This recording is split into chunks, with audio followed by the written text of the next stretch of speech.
સુરત શહેરના ડોક્ટર હિતેશ શાહ અને તેમની પત્ની અમિતાબેન શાહ અમદાવાદ નજીક થયેલા પેસેન્જર પ્લેન દુર્ઘટનામાં મૃત્યુ પામ્યા હતા।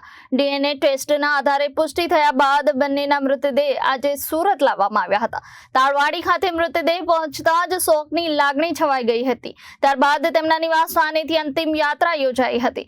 પોલીસ બંદોબસ્ત તેમજ મોટી સંખ્યામાં ડોક્ટર આલમ અને સ્નેહીજનો અંતિમ યાત્રામાં જોડાયા હતા।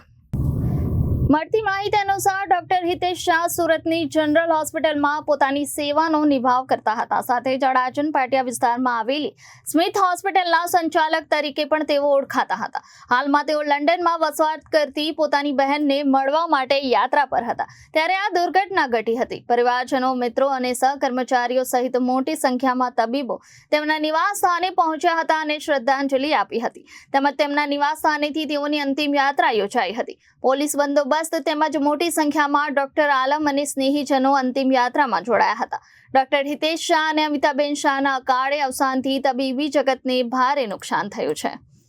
Reporter Arvind Rathod, Janadesh news, Surat.